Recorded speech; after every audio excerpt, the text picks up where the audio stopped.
Hari ini kita akan belajar kembali tentang kebenaran firman Tuhan. Saya melihat banyak sekali orang-orang Kristen yang ngakunya Kristen, ngakunya percaya Tuhan, sudah melayani Tuhan, rajin ibadah dan ke gereja, rajin memberikan persembahan. Ternyata hidupnya masih banyak yang stres, kacau, panik, bingung, bahkan nggak tahu harus melakukan apa.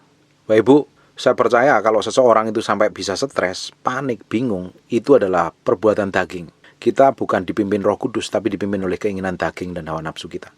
Dan saya percaya, kalau orang itu dipimpin oleh Roh Kudus, ngerti kehendak Tuhan, sekalipun dia hamba yang Tuhan yang hebat kayak apapun juga, dia bisa stres.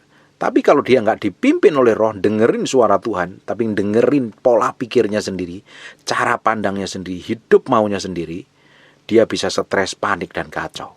Karena kepanikan dan kekacauan itu bukan datangnya dari Tuhan, datangnya dari daging kita. Di 2 Timotius 1 ayat yang ke-7 dijelaskan, sebab Allah memberikan kepada kita bukan roh ketakutan. Kalau hidup kita sampai hari ini takut akan masa depan kita, takut dengan segala sesuatu yang terjadi, takut dengan virus, takut dengan kegelapan, takut dengan apapun juga namanya ketakutan itu bukan dari Roh Kudus, itu bukan dari Allah. Tapi kita diberikan roh yang membangkitkan kekuatan, kasih, dan ketertiban. Kalau seseorang itu masih panik, bingung, stres, kacau akan masa depannya, dia tidak dipimpin oleh Roh Allah, dipimpin oleh daging. Kenapa kita bisa sampai stres, panik? Karena kita menghadapi masalah, kita nggak tahu jalan keluarnya, kita pikirin terus. Kita nggak tahu jalan keluarnya, dipikirin terus, lama-lama sepaneng, pusing kepalanya, stres, bingung, panik. Dan harusnya ketika kita menghadapi masalah, kita harus bersandar kepada Tuhan. Kita datang kepada Tuhan menyerahkan semua persoalan kita. Biar Roh Kudus ngomong, Roh Kudus pimpin. Tapi kalau kita pakai cara daging kita pingin menyelesaikan masalah dengan kekuatan dan kemampuan kita sendiri. Kalau kita udah tahu masalah, kita nggak tahu jalan keluarnya seperti apa, kita butuh Tuhan, kita butuh mujizat. Jangan berpikir terus, serahkan kepada Tuhan. Kita butuh penyerahan. Yang jadi masalahnya dalam kebanyakan orang Kristen ketika menghadapi masalah, dipikirin masalahnya. Gimana nanti?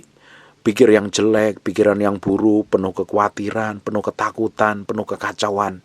Padahal belum terjadi, masih dalam bentuk pikiran.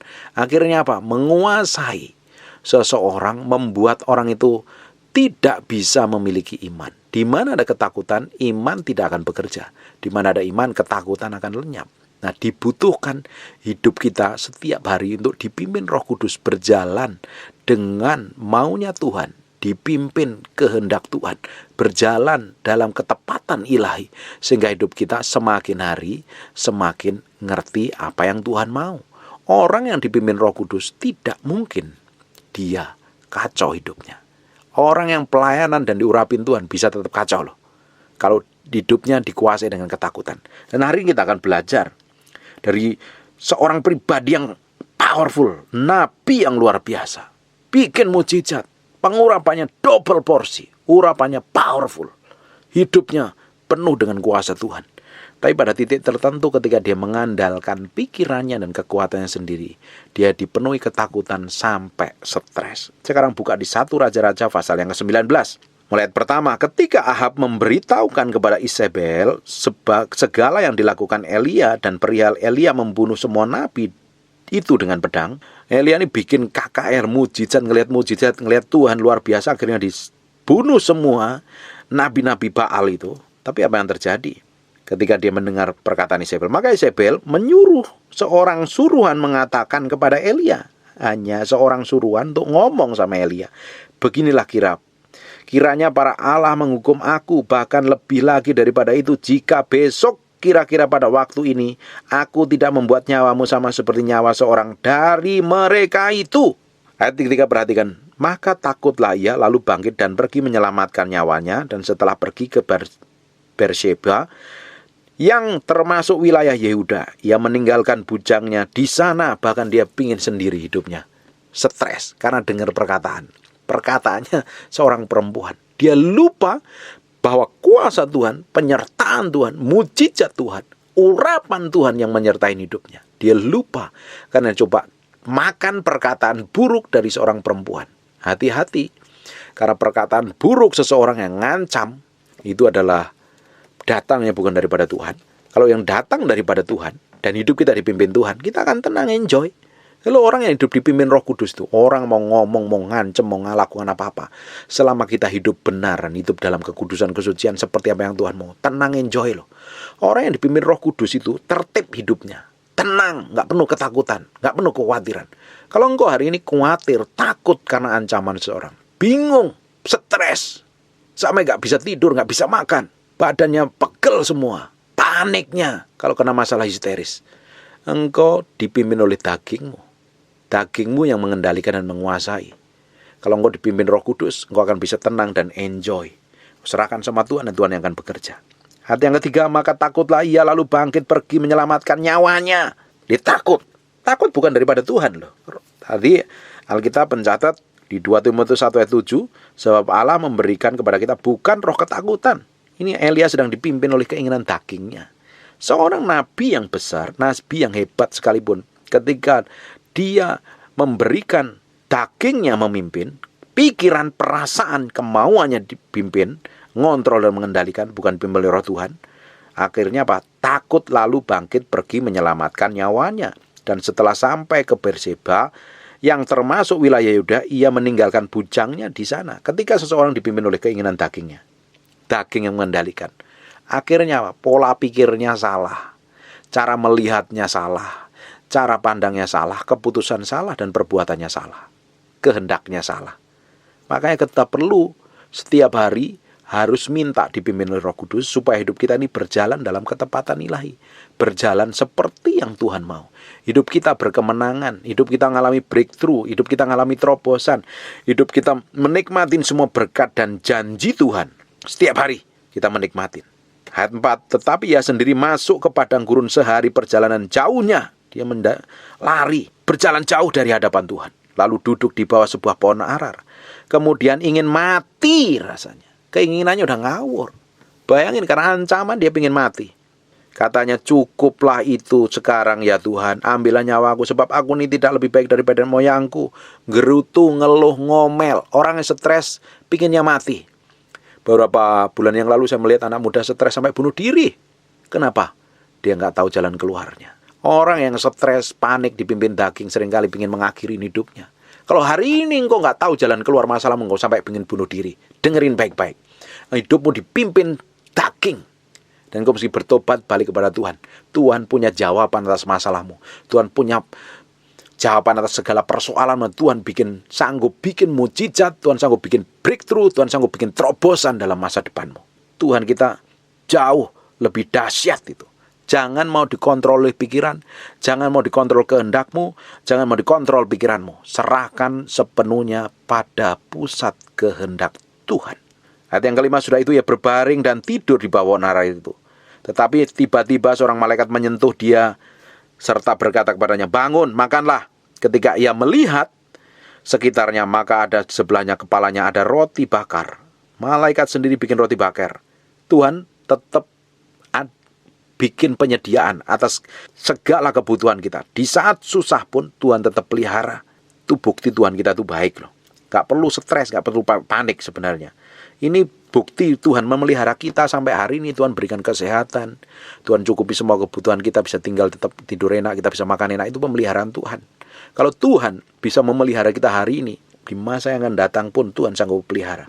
Kalau di masalah-masalah yang lalu kita pernah ngadapin masalah, tekanan, himpitan, problem yang rumit dan kacau, saya percaya di masa yang akan datang Tuhan sanggup memelihara kita. Gak perlu stres, gak perlu panik.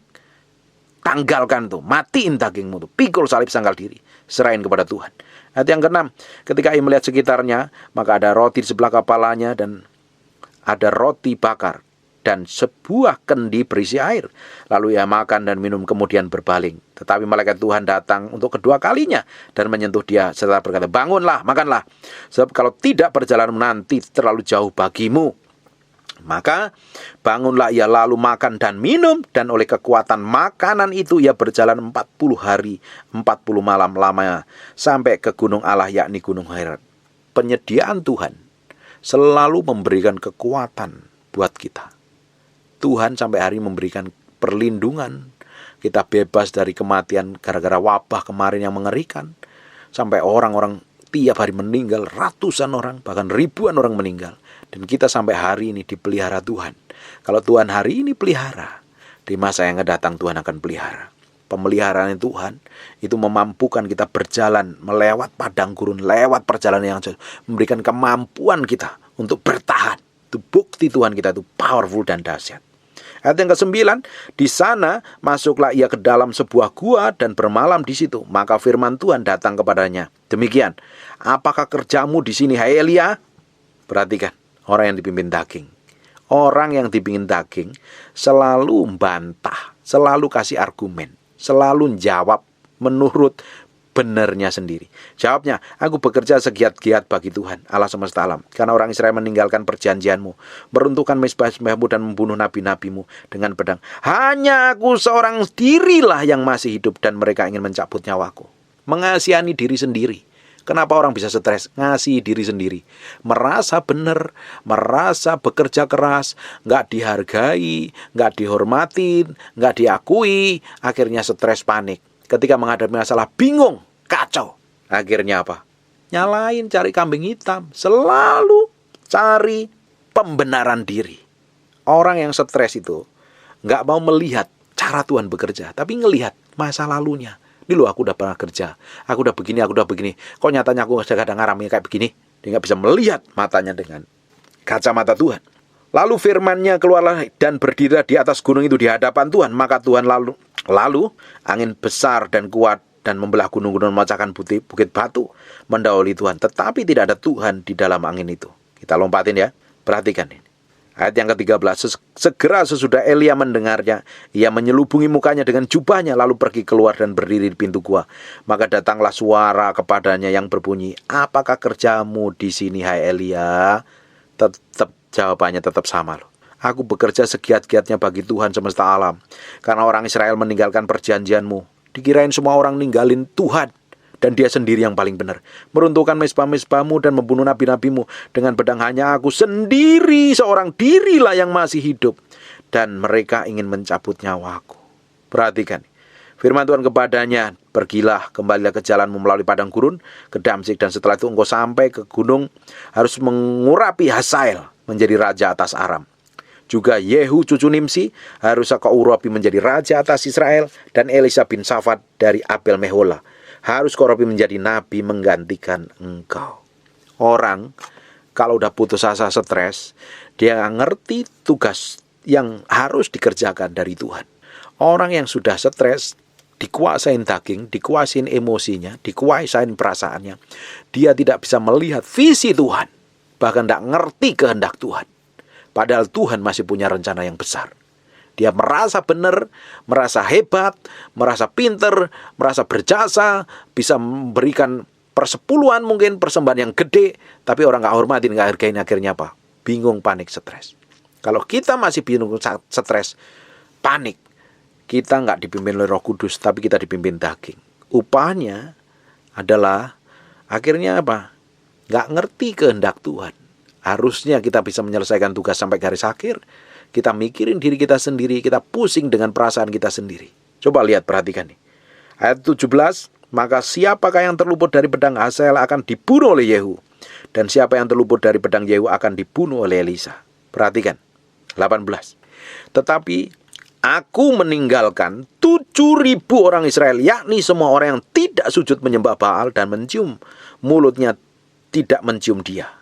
Perhatikan, tetapi aku akan meninggalkan 7.000 orang Israel, yakni semua orang yang tidak sujud menyembah Baal dan yang mulutnya tidak mencium dia. Dipikir Elia yang paling benar sendiri, karena dipimpin daging, dipimpin perasaannya, dipimpin ketakutannya. Dia merasa bekerja paling giat dan paling berjasa di hadapan Tuhan. Tetapi ternyata Tuhan masih menyimpan orang-orang Israel yang 7.000 yang tidak sujud menyembah, setia dengan Tuhan. Orang kalau stres itu merasa paling perlu dikasihin sejagat raya, paling perlu didoakan, paling perlu ditumpangi tangan, paling perlu dihibur. Padahal sebenarnya dipimpin oleh dagingnya dan hawa nafsunya. Harusnya hidup kita kalau dipimpin Roh Kudus, kita berjalan sesuai dengan kehendak Tuhan. Berjalan seperti apa yang Tuhan mau.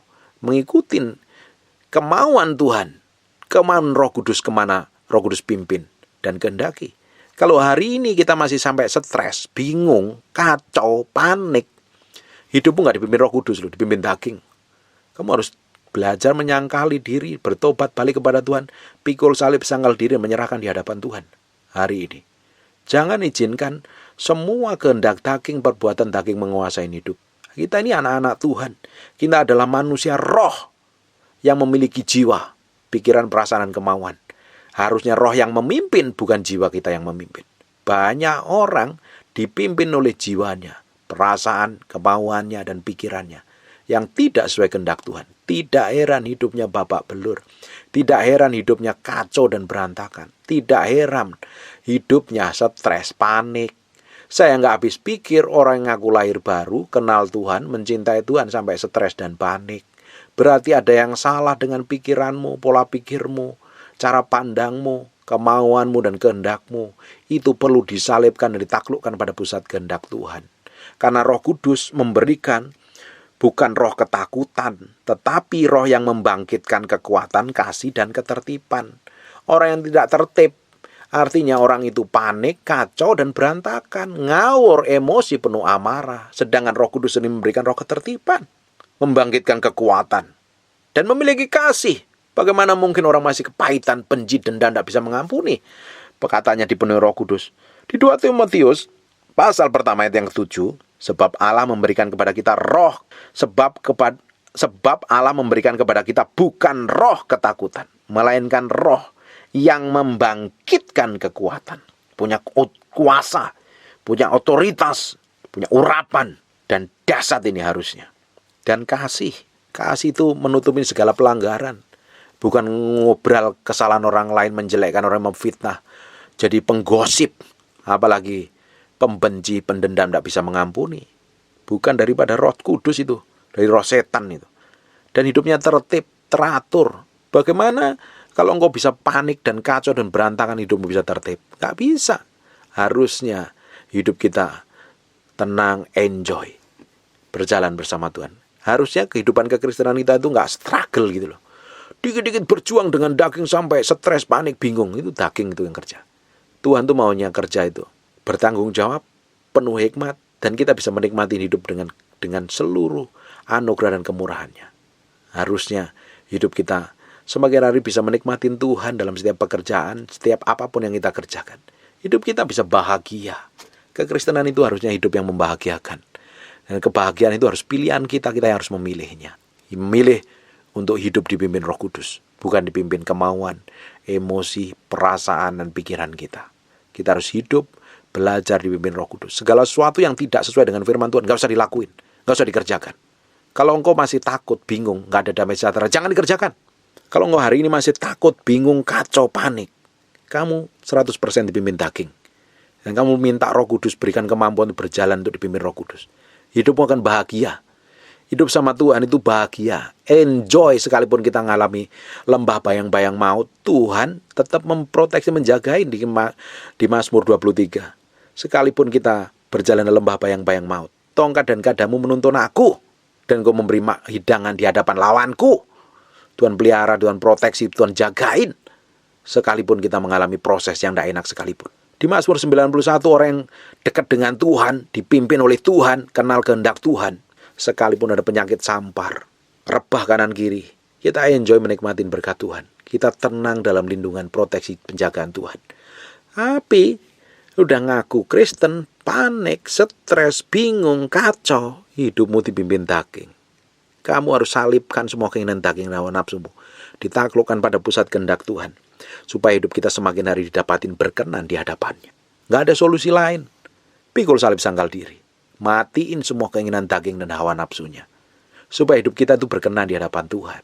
Hidup kita itu harus enjoy, bahagia setiap hari. Bagaimana kita bisa menjadi pemberita Injil kalau hidup kita tuh nyesek, menderita terus, kacau terus.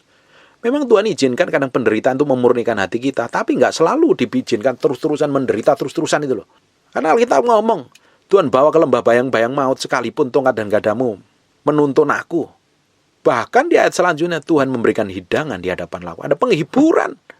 Sekalipun Elia menghadapi masa yang sulit, dipimpin ketakutan, Tuhan pasti kasih penghiburan. Nyatanya dikasih roti bakar dan air dalam kendi, diberikan kekuatan kepada Tuhan. Tuhan tetap jagain proteksi kalau kita nih cari Tuhan sungguh-sungguh.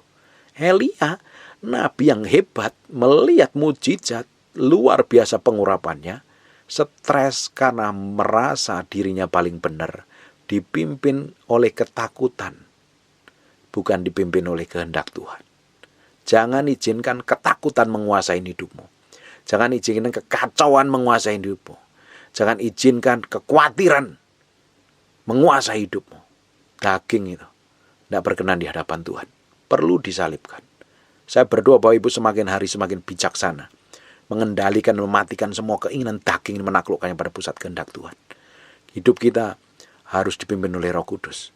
Hidup kita harus pikul salib, sangkal diri, matiin semua keinginan daging kita, ditaruh pada pusat kehendak Tuhan, supaya didapatin kita menjadi korban yang berkenan di mezbah Tuhan, berbau harum dan menyenangkan hatinya. Amin. Tutup matamu, tutup Alkitabmu, kita berdoa. Terima kasih Tuhan buat firman-Mu. Kami kembalikan segala hormat, pujian, kemuliaan, keagungan buat Raja kami yang maha mulia, Yesus Kristus Tuhan, Raja yang maha perkasa. Terima kasih buat firman-Mu. Kami mantrikan dengan darah Yesus, nempel dalam hati kami berhari-hari, berminggu, bulan-bulan, bertahun-tahun, terpatri, terpahar dalam loh batin kami, sehingga firman ini menjadi kehidupan nyata dan kami mengalami kemenangan. Bahwa kami mengalami kehidupan bahagia.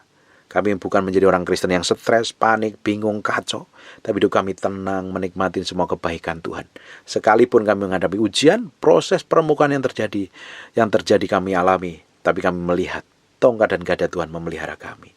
Tuhan memberikan hidangan kami di hadapan para lawan kami. Bahkan Tuhan memberikan roti yang kami makan, memberikan kemampuan kami berjalan dalam kekudusan, menggenapi visi Tuhan. Menggenapi visi Tuhan dalam kehidupan kami. Sampai kami garis akhir didapatin mencintai dan mengasihi Tuhan, menyenangkan hati Tuhan. Terima kasih buat kebaikan-Mu, anugerah-Mu dan kemurahan-Mu. Tuhan, kami kembalikan untuk Yesus Kristus, kemuliaan Raja di atas segala raja. Kamu berdoa untuk orang-orang sakit, taruh tangan kanan bagian yang sakit. Kamu berdoa untuk orang yang sakit, kelemahan tubuh dalam dirinya, dalam tubuhnya. Hambamu berdoa oleh bilur Yesus, oleh darah Yesus, jadilah engkau tahir, jadilah engkau sembuh mulai hari ini. Dalam nama Yesus, hambamu lepaskan urapan kesembuhan. Jadi seperti yang aku katakan, jadi seperti aku doakan. Berkat Tuhan melimpah, anugerah Tuhan melimpah mulai hari ini. Semua orang yang mendengar firman ini diberkatin Tuhan, diberkatin Tuhan, diberkati, ditarik, diseret masuk dalam kehendak Tuhan, berjalan dalam pusat kehendak, menyenangkan hati Tuhan, sampai kami didapatin suatu hari bertemu dengan Kau secara pribadi. Terima kasih Tuhan, bagimu segala hormat, pujian dan pengagungan. Dalam nama Yesus mau berdoa. Haleluya. Amin. And God bless you.